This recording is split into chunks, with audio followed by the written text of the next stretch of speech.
Assembly Audit Committee to order. Order. We'll identify ourselves. Suzanne LaFrance. Brett Dyson. Mike Chadwick. Alex Lipka, Chief Fiscal Officer. Molly Morrison, Controller. Say it again. Molly Morrison, Molly? Controller. Molly.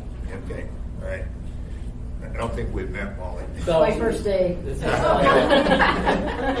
memory is so bad. I will do a brief introduction. So the controller is not one that is approved by the Assembly, just appointed by the mayor, serves at the pleasure of the mayor. And Molly, in her previous iteration, was 6 years as the CFO for ML&P. And you'd like to add anything? So we've got some complaints about ML&P in our audit today, so we'll be yelling at you. That's okay. It's all right. All right, so on our agenda, we've got the audit plan, which I think you just laid on the table for us. I just gave it to you, yes.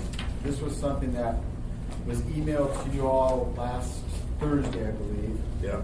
And we had handed out the previous version of this at the last audit committee meeting. We changed it just a little bit, but it should look, for the most part, pretty familiar to what we presented previously. We did add,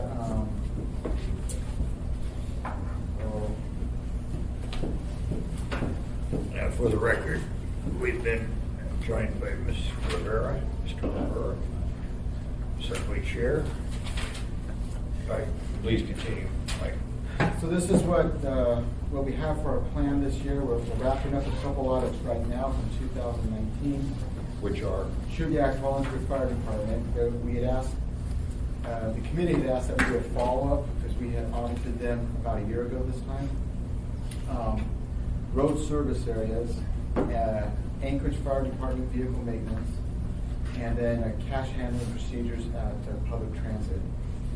Those are currently being drafted and finalized, and then we have the rest of the audit plan for 2020.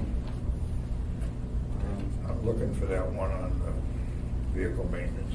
It's out right at the very top on page 1. It's the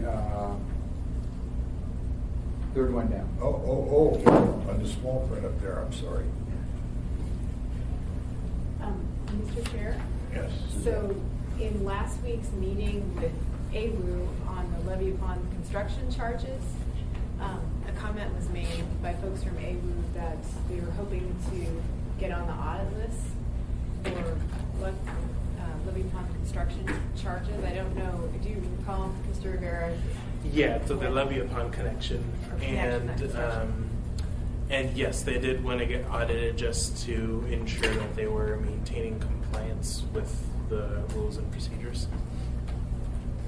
Okay, that's something we've looked at in the past.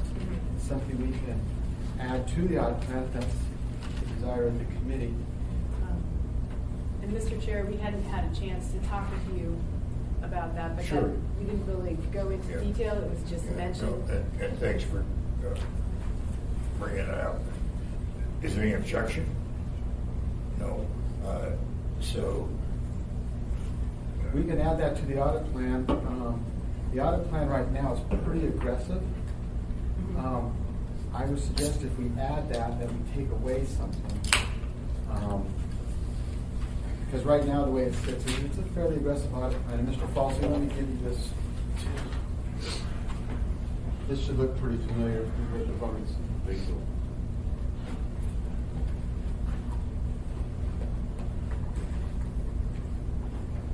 Right now, we have quite a few audits for next year. Well, we've got water and wastewater on here for vendor contracts. That was something that we had looked at about 4 years ago, and they were wanting a follow-up to see how they were doing. We could certainly remove that one and put levy upon connection there. That's an option. We also have, well, it's really up to the committee. We have sole source procurement on there. That was requested by an assembly member. sole source contracts, as you know, you get a report every month Yeah. of everything under 30,000, and anything over 30,000, you approve. Yeah. We could keep that one on there if you'd like. And I've poked around with that one quite a bit, and I'm pretty comfortable personally on how it's being handled. Most of those are professional services contracts, long-term relationships we've had with people. And I'd be open to dropping that one if we're considering it. How about either or both of the sunset ones? Sunset, those are by code, so we have to keep those. All right, but we could take an action to extend them a year. You could not here, but in the Yeah, assembly meeting. assembly meeting, you could extend it for a year, and then we would not be doing them. I suppose, I hadn't thought about that. Yeah, so, Chair, maybe a suggestion is you're looking at auditing purchases under 5,000 and you already do an audit of the P-card program anyway. Those might be very duplicative. yeah. These are purchase orders, though. Okay. These are ones that do not go, that are not from the key card. Okay. But that's something we could drop if that's what you like. Yeah, Mr. Chair. Thank you, Mr. Chair. So, could you describe the fee, billing, and collection under planning? That one, that's something we've never looked at. And in planning, they charge various fees. And that's just something we thought, well, I wonder what they're doing over there. We've never looked at them. So that was That was when I was driven by internal audit. Okay. The ones that were driven by internal audit on here are the Anchorage Health Department child care licensing, which we've looked at in the past, but we haven't looked at probably for 10 years. And then planning, fee, billing, and collection. Those are the two that internal audit added to the program. What was the last one? The fee, Oh. billing, and collection. Yeah, so that one's contentious. And I think by statute, we require them to basically be self-supporting. What you charge for the fees pays for the service. So the building community, the home builders thing, was saying 3 years ago when I got this job, that their fees got jacked up and that the department had accrued a significant surplus and didn't reduce their fees and spent the money on other things. And so I'm sure you guys have heard something like that. Alex? I guess, now with the bill, levy upon connection, is this the first one that we have done with AWU? This thing that we just did? No, we've done that. Oh, no, it happens all the time, Okay. every year, multiple times. And we've audited that before. I can't tell you when, but it's been a while. But we have done that. Maybe we respectfully say to AWU, thank you very much, we'll look at it next year. Did we say that too?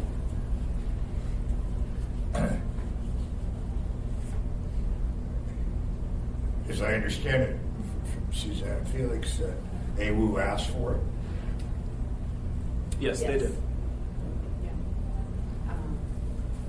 I mean, it's on the heels, or the request was on the heels of the legal analysis, and which was pretty extensive, and it's going to cause a change in how the levy upon connections are handled. So, I mean, timeliness wise, I don't know if that means it's better to do an audit on that now, or it doesn't matter, or it's totally separate. I don't have enough information to really see how it stacks up compared to some of these others. Yeah, so Suzanne Felix, do you feel like there's a need from the Assembly's perspective to have an audit to help us understand and do our job? I think some of the members would say yes. Oh, okay. I was Yeah. going to say no. You two arm wrestle. But I'm sure there's at least one or two members, more probably, but who feel like it should be up there. But it came more from AWU Yeah. than from us, though it's probably true that members of the body would agree it's necessary. Yeah, so Bill, that's in your kingdom. Yeah, and I will confess, I don't know much about this request. I circulated the draft report to all my directors and asked for nominations, and I don't think that came over the Okay. email chatter. It came up in the work session I got here, which I didn't attend, so I'm behind the curve on this one. I'll have to ask them more. Okay. So can we leave it off for now and queued up for next year unless Mr. Falsey finds out more information that causes a Well- priority change? Would that work? I think we can postpone approving this, you know, and give the management, I'd like to know what this watershed folks does. And, yeah, particularly you and management, you know, think about it and so on and so forth. It's a little bit of a zero-sum game because of his staff. Here's what I suggest, is that unless there are any other changes to this, we go ahead and endorse this, have it approved by the Assembly on the 28th, and then pending whatever we learn about levy upon connection, we can always revisit the audit plan and add it to the audit plan, say in March or April, or whenever the audit committee meets next, when we have more information on it. Okay. And then at that time, we could also drop something if we needed to drop it, but revisit it at that time. But go ahead and endorse what we have so that we have an audit plan in place for 2020. All right, any objection? Nope. All right, so ruled. All right, the two of the audits we have before us, the Girdwood one and then the street lighting one. Chief, would you go up and sit? Sure. Where do I sit? Yeah. Oh, I sit there.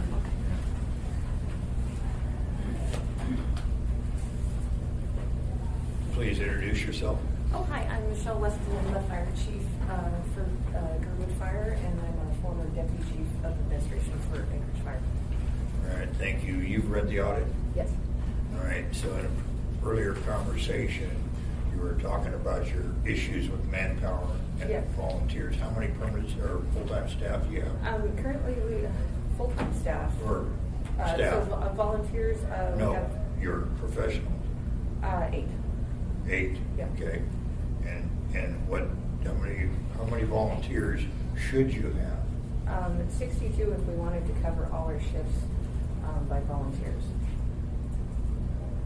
When you say cover all of it, you don't mean that doesn't lay off the eight. Yes, that would include having the 8 and then covering them if we wanted just a basic man Yeah. staffing. So how many active, dependable volunteers do you have now? So when I started 2 years ago, we had 23. We now have 53. However, if I talk about dependable, I have 37 responding right now, including myself. Of that, only 16 members are Girdwood members, so 40%. All right, and if, you know, the report shows that there's some problems with your accounting and bookkeeping Correct. and Correct. record keeping and so on. Do you have somebody assigned to that job? Through the chair, yes, I do. I do have a administrative staff person. I should sort of back up and give you the background. I was brought into Girdwood Fire because there was significant problems with staffing, an administrative mess, and some other things that needed to be sorted out. And so I came in, sort of with my eyes wide open, knowing that there were a number of things I had to do to fix things.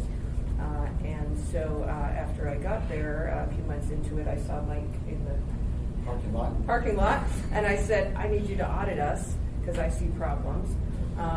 And then we got it on the agenda. Unfortunately, there were more problems that I didn't know about that existed that came out of the report. So I'm really happy about the report. I mean, I think it's one of those things where you have to rip off the Band-Aid and fix it.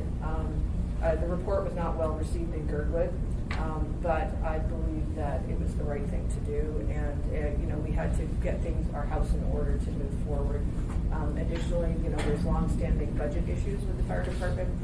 We're funded for a volunteer department. However, we have very low participation in Girdwood residents and volunteering, and so we cannot make the staffing ability right now. And so 60% are coming from Anchorage, but I can't depend on them to being there. So we are very fastly moving to a position in time where Girdwood needs to decide whether to up the budget or just get out of the fire service game because we can't do it, right?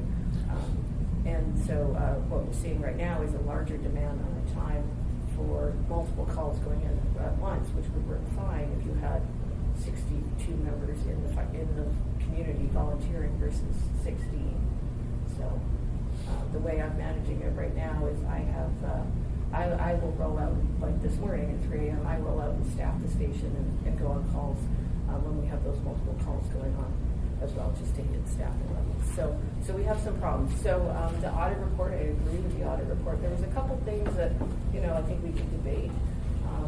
But I'm very pleased with getting the audit report because it moves us forward and it fixes a number of problems. We've also, as soon as we got the audit report, being familiar with audit reports, I'm going to work with Director Chadwick before, I immediately put in a 60-day improvement plan.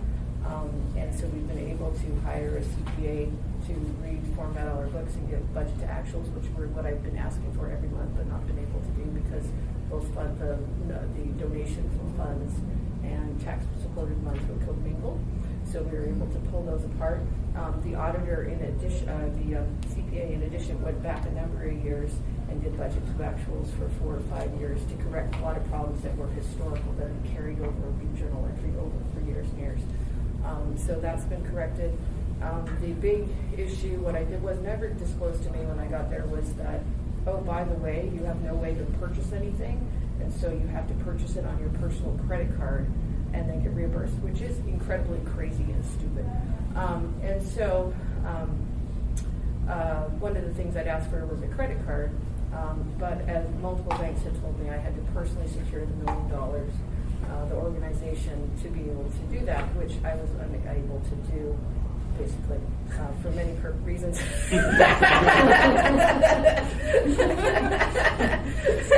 So then there's been, there's been 12 months of back and forth of sending emails to AFD and Chief Petrick trying to help me and Mr. Swarner trying to help me improve this issue. Of course, because I'm not a municipal employee, I can't be issued a P card. And then trying to see if AFD can help me.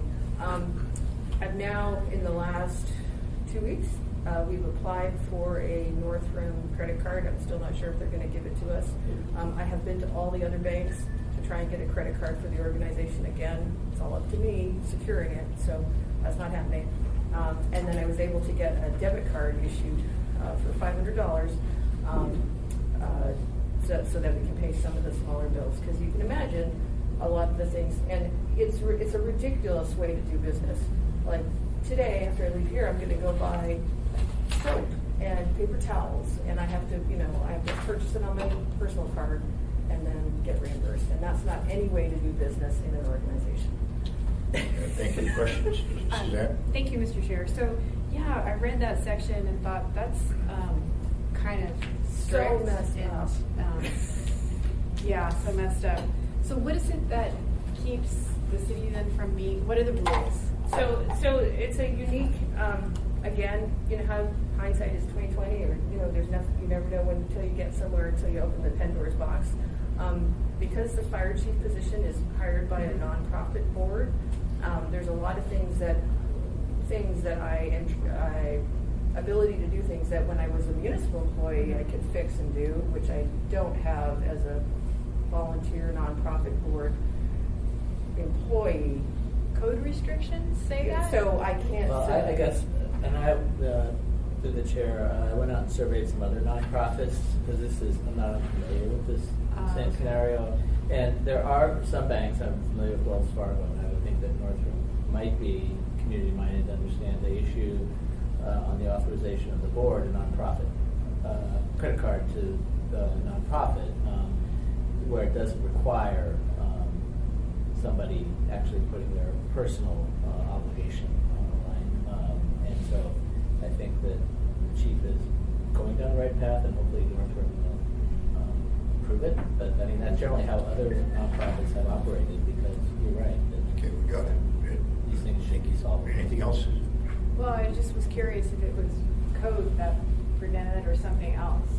Well, through the chair, I don't think it's any code, but I guess just to remind ourselves at the 50,000 foot level what our relationship is. the Girdwood Valley Service Area has contracted with the nonprofit to provide fire service. So they stand in the same relationship as Whittier does for purposes of police, or CRW does for when we hire an engineering firm to do some work at Merrill Field.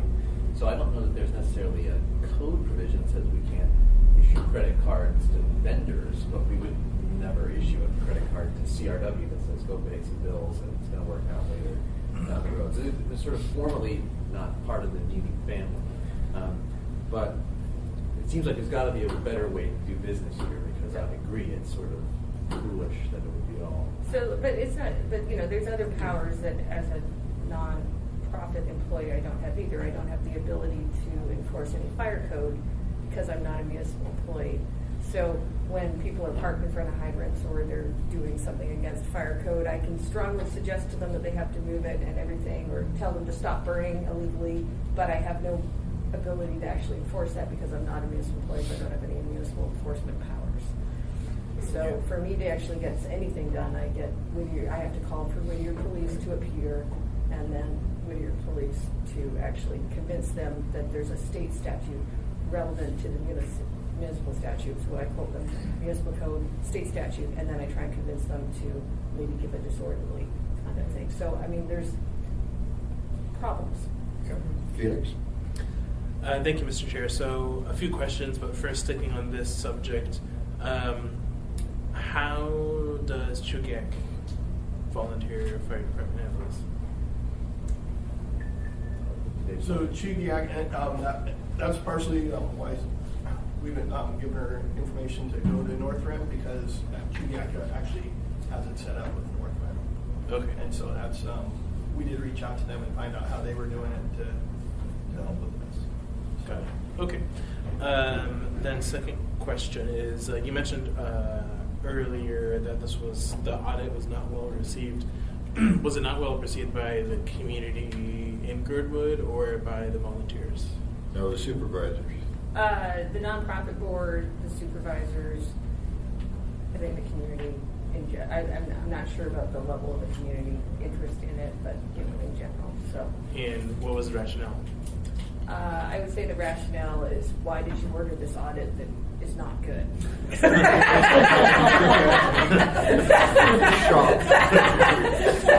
You did this to us, which is really, no, I did this to us because we needed to fix it, right? Because it's obviously not functioning. So it's a perception thing. If you think it's functioning okay, in its convoluted way it's functioning, then that's your belief. But, to me, there's certain ways you need to do things, and we're not employing good best business practices. Okay. And then last question.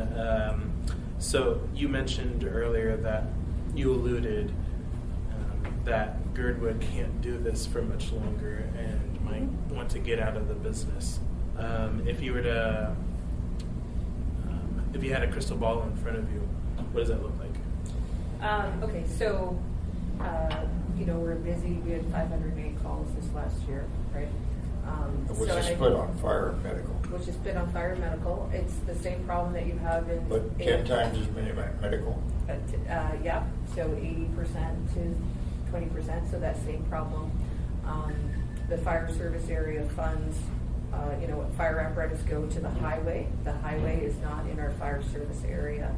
And so basically the fire service area, which pays $793,000 towards it, is basically, and there's $207,000 towards EMS, is really funding that level.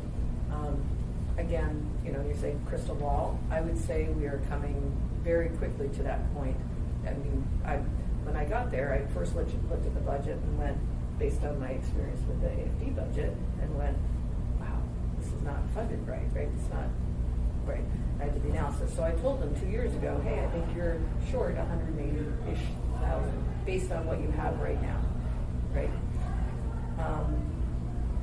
The board gave $66,000 additional fire service funding, but still, we're still short if we want to have a minimum staffing coverage. And to me, that is, when we have a car accident, I want to have at least 3 people roll out on an engine, and I want to have a medic unit with 3 people, right? So I want to be able to at least get a first response in. That's not enough for a structure fire, right? That's enough to start a structure fire, but it's not enough for a structure fire. when you think of AFD having 24 people, you know. And so I think that running into this, you know, I ran it over last year because I wanted to have minimum staffing. But last year's my thought was I want to have enough people there that I know that we can go to a response and do a response. The fire service area doesn't support that. This is a little more detailed than what Felix wants to know. What do you I'm think giving is- him the whole thing. Yeah. When you think, being rational, that Board of Supervisors will I make think- some decisions? I think we're short so big picture, I think we're short 6,000 per month, which we were last year going into it. We got a flat funding for this year from last year. So I think we're going to be short 6,000. AFD has already told me, you know, you need to cut services. So there's going to be times in the future where we're not going to have fire or EMS service because they're saying don't fund it with staff, you know, you got to make that budget. And so that's challenging to me in a stressful situation in terms of fixing it. Now we have done some really good things, I think, in the last year. Hold on to that. You have another question, Felix? I do not, other than to say thank you for asking for the audit. Yeah. Yep. And it was good strategy. So, Suzanne, you and John got some work to do. We're here to help. You're doing a great job. Because these are management decisions, which is beyond the scope of what we're doing Yeah. here. Yeah. Yeah. And it was very good strategy. Any other questions, comments? A follow-up question. On those 508 calls, how many then are outside of the service area or highway calls? Would you say what percentage? I don't have the percentage done yet on the highway calls, but I would say that, you know, we do go into the Kenai Borough. Right. The municipality has been wonderful. When I started with AFD, we started working on getting an agreement done with the Kenai Borough for reimbursement, and that was like 15 years ago when I was at AFD. And this year with this administration, they were able to actually get it done. And so it's been a long time coming, but we're actually getting reimbursed for that. So, Thanks. Yeah. Mike? In our finding 11, we say that in 2018, Girdwood responded to 138 total calls outside the service area. And in 2019, up until the time we did our audit, it was 73 calls. We broke that down into 5 fire, 8 EMS, and 17 service calls. So, and you look at a day like yesterday where we ran on 5 calls. So we're not going on 1 call every couple of days anymore. We're going on a minimum of 2. Yesterday was 5. Bill? I think it's just very quickly looking at the crystal ball, maybe getting at the question that Felix was asking. What might happen if we weren't in this model? One answer is if the Girdwood Valley Service Area sees its mill levy getting pretty close to the Anchorage Fire Department mill levy, there could just be a proposition, never mind, we're going to extend the Anchorage Fire Service Area all the way down to the end of the municipality.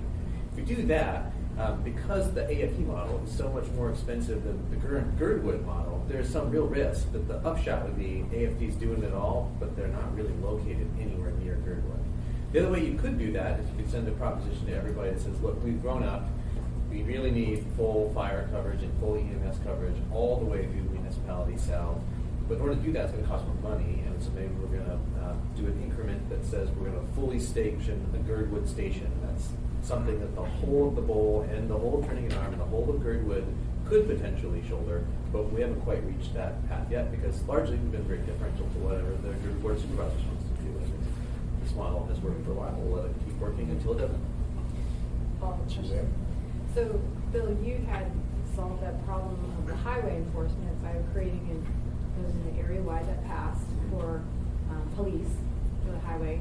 Is that something that would be possible with fire for the highway? Through the chair, the formal answer is yes. Oh, for the highway.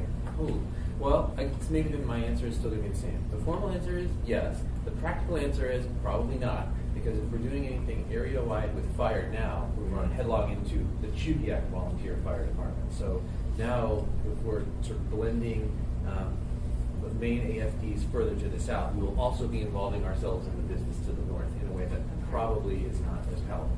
Why? Why would it precipitate the northern expansion? Well, because the form of the earlier play for highway enforcement was to say we are pulling the thread of law enforcement for highways area-wide. That didn't cause a Chugiak Eagle River Birchwood conversation because the police service area was already in Chugiak Eagle Sure. River Birchwood. If we were now to say EMS and fire responses on the highways are area wide, then we would be doing a different kind of levy. Yep. Looks like you got some work to do. So here's the deal, Suzanne. Not Fred, he's a short timer. Suzanne. I hear there's a write-in campaign. In exchange for your vote on my sales tax thing, I'll allow you to put an amendment in to cycle some money to these guys. Really?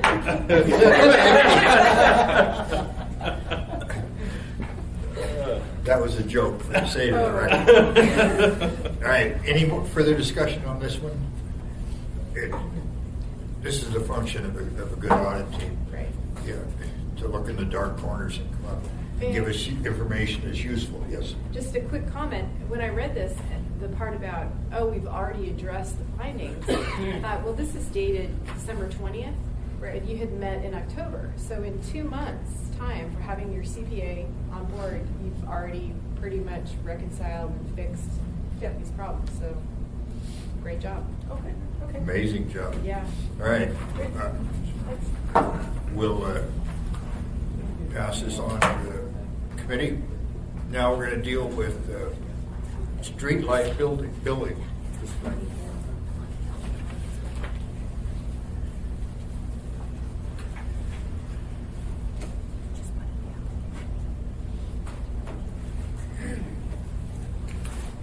Please introduce yourself for the record. Al Chakowski, Maintenance and Operations. All right. Al, how did we get in such a mess? What a fun meeting we're having here. Thanks, Fred. Well, again, this is something that I asked for. I had reached out to Mike and said, hey, we've been having trouble getting a clear billing from the utilities for several years, and I'd like your assistance, see what you find, and how do we come up with solutions to fix it. And what really brought it on is that we had billings from ML&P that would show up sometimes as much as 15 to 20 months late for the actual work that they did for us. Well, we're switching budget years, and it created numerous problems for our budget because the work was done maybe in 17 or 18, and we get billed for it in 19. So that was the first part. And then the other part was I asked Mike to take a big look at the whole thing with his team to see what he could find where we could start fixing some of these issues. We've been fighting this for over 10 years with the utilities where they just kind of stiff-armed us. Right. So one of the issues you guys should have caught, and that's the different kinds of lights, that match the drawings and so on and so forth. Correct. And what we did is we provided all the information that we had to the utilities. And since the audit, we've made some successes getting some of the billings fixed. We're still working with them because what happens is we give them what we find, and then they come back and say, well, we disagree with this and this, and then we go back and look at all the data that they can provide, and we try to come up with a proper billing. And we've made quite a bit of headway since the audit. So back to the envelope, over the last 10 years, what do you think the utilities owe us for overcharging? $10, $10,000? No, it's in 200,000? It's in the hundreds of thousands, I believe. I think Mike addressed it. Well, Yeah. We looked at the conversion of street lights to LED lights. We had to go back to all the other lights and figure out that. But I think what you're referring to is the LED conversion. Not exclusive at all. Yeah. I thought the implication was that the utilities had overcharged us in addition to give us allowance for the more efficient lights. Yes, they have overcharged, but we didn't go back in time and calculate that. Any questions? So are you talking about, thank you, Mr. Chair, the street lights in the states right away that we paid those bills for? Is that what you're talking about, Mr. Chair? That is some of it. Okay, because that was, I know it says 170,000 per year, and I was curious how far back that went, and presumably the city will get a refund and the state will get a bill? Well, Let the record reflect there were smiles all over the room. think through the chair, we don't know how it's going to end. I'll give a different version of the origin story, much like Chief Weston. I also bothered Mike Chadwick about this, in particular because of Jewel Lake Road.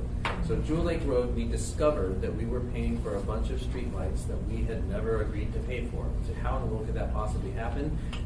We don't know exactly how that situation happened, but we do know how we didn't catch it. And the reason we didn't catch it is because we get an inscrutable bill from Chugach Electric and presumably from the other utilities that just says 125 streetlights of this character, 232 streetlights of this character, 43 streetlights of this character, and we haven't regularly audited. So we asked Michael Chadwick to do it and came to discover that we are paying for some streetlights that do not exist, some streetlights that are not our streetlights to be paying for on right-of-way, some streetlights that are outside of any service area, so legally we really shouldn't be paying for all that. Some of those, I think, probably will result in our sending the utility something that say, hey, you charged us for streetlights that don't exist, you should get some kind of refund. Maybe we'll get to a conversation where we send something to the state that says, please pay us for the bills that we have picked for you. Plus penalty and interest, right? Good luck. I think it may be it might be getting blood from the stone, as it turns out. And what I will also confess is I am not sure for some of these exactly how the story ends well, meaning that I gather that in the times of plenty, when the state was giving us $50 million a year to build roads, there were times where we probably said, we'll pay for that streetlight. Now, if we say we are legally precluded from paying for that streetlight, and it's by a school bus stop or whatnot, and we go, well, we can't pay for it, it will go dark. And that's probably not a satisfying answer for the community. So we're sort of stepping lightly into now what do we do that we asked this question and found out the answer. Felix? Thank you, Mr. Chair. So, 3 questions. First, do some of these findings go away when the MLNP sale to Chugach is finalized? That's a tough one. Chugach is much more receptive to fix the building, so we've had quite a bit of success. So I think the answer is possibly, but I don't know how long that merger for all the, everything to merge is going to take. But I would say I'm optimistic that it'll get better because we've had pretty good success with Chugach fixing the building problems. Okay. Then on finding number 4, just to put my 2 cents in, I'm very interested to see how this finding plays out in real time. And then on finding number 5, I didn't see a dollar number. Is it de minimis? Are we looking at a fair amount of money? Yeah, I don't think it's a huge amount, but a lot of that is in the LRSAs, the outside the service areas, and that falls under the Public Works Administration group. I don't manage it, but I spoke to them, and they are working. They're looking at right now to send a letter to the areas. There's I think 2 or 3 subdivisions. What we didn't want to do is go shut the lights off in January, so we're going to send letters, try to come up with a solution probably by I would say midsummer. Okay, great. Thank you. That would give them the opportunity to create their own streetlight area or whatever they wish to do. So what would you think the buildings, is that that we're getting cheated $100,000 a year? No, that's fairly small. I couldn't give you a number, but it's just 5 different areas, if I'm not mistaken. Correct, Mike? On Yeah, all so- these? No, He's speaking speaking specifically to the 5 LRSAs, Yeah. not to the state ones. Yeah, city, municipal wide, how much do you think we're getting shafted on the buildings? Well, that's a tough Different number. lights, state, inappropriate, the power companies and the state overcharging us. It's probably in the 200,000 range, I'm guessing. See, there's funding for my lab technician. It's crying. It's one We'll leave the downtown flowers. It's somewhere in that range. I hope you got that, Aubrey. Any other questions?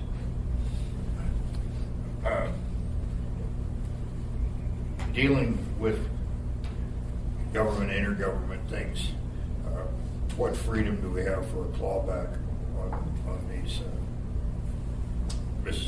applied buildings. Formally, we can ask for anything, and there's even an express provision in the state constitution says we can come in all kinds of arrangements. We formalize those with our transfer of responsibility agreements. Practically, my non-frivolous concern, I think, is that if we say, State of Alaska Department of Transportation and Public Facilities, we've just determined we are paying for 221 of your lights, we're going to send the bill to you. I think there is some real reason to think they might say thank you and not pay the bill, and the lights will just turn off. And that is partly because they have even issued a standing policy that says that they are they're curbing lights on Minnesota, and when they're rebuilding projects, they are adding fewer and fewer lights. So it is one that we want to step through carefully, because I know there are parts of town that will not appreciate being plunged into darkness and then having two governments point fingers at each other. Sure. I was going to suggest you go out to their headquarters out there and tow a couple of their cars, lean on them. Yeah. All right. And dealing with the utilities. So Molly, you're right up now. ML&P was taking advantage of us. Is that the way you read it? I don't read it that way. Okay, yeah. There were several issues here. Yeah, I but- can't speak to to several of them. And I do know about the tariff thing, though, the LED lights. Yeah. That actually, I mean, we're charging what our tariff says to charge for those lights. That would need to, if we continued on as a utility, we would change our tariff for that. But RCA approved. You have to yeah, the have your- RCA would have to do that. 'Cause that's- Mike?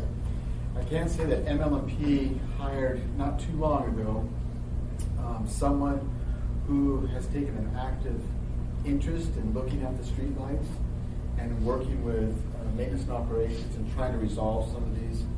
So I think some of those lights at ML&P are getting resolved more quickly than they had been previously.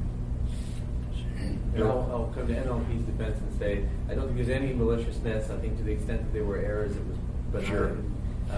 And then Molly's absolutely correct that the tariff is always lagging. Right? So it's set back before we did the LED conversions, and we take that used and useful charge and we spread it into tariff rates.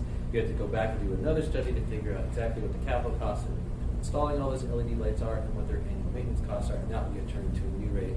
So it's right, it is a work product that needs to be done. It will almost certainly happen in the Chugach electric era and not the MLP era, but it's not unusual that it's a lagging reality in some ways. And Chugach already has an LED rate, so I assume that'll move to the model. So Initially, Chugach will take all of our rates, but as they are updating the two utilities. So there's no need for the collective us to do anything in advance of the ML&P sale, so, because we might have increased leverage, you know. I don't think so. No, I mean, I don't think there's any. I don't think we need the assembly to weigh in as between the family, MLP, and the government can work it out. There may be work for us to do in creating some new streetlight service areas or changing some boundaries or sending boundary amendments to the LURSAs to work out, but we're still turning the crank and working through all of that. Amongst the many things I appreciate about you is you're always pretty clear about these things and help us understand the fuzzy things out on the edges that make all these things confusing. And I also appreciate whatever the comment was, that there's no evidence this was malicious or exploitive. Question. All right, Suzanne?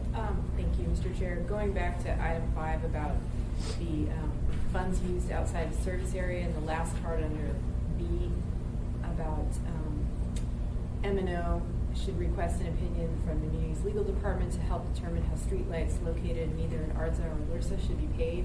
So those would be in independent areas that don't have any kind of structure. I know you mentioned contacting homeowners. they could do it because some of them are by subdivision and there's Okay. homeowners associations Okay. attached to it, and that's how we do it in other parts of the other LURSA, some of them. And again, that falls under Maury Robinson, and he's already working that through legal. Okay. So So just by, are they all in the areas outside of Lewis's and Arsa, there is a HOA? Not all of them. Some of them are one street light that we put in at a bus stop. And like Mr. Falsey said, it may have been, a school bus stop, and we agreed to put it in because of a safety issue back in the 80s or 90s, and we just accepted it because it's in state right away. Those are the things we're working through, every one of those individually. Okay. But the conversation we had with the DOT was, would you be willing to accept these? And they're like, hands up, Sure. we'll just shut them off. And so it creates another set of issues.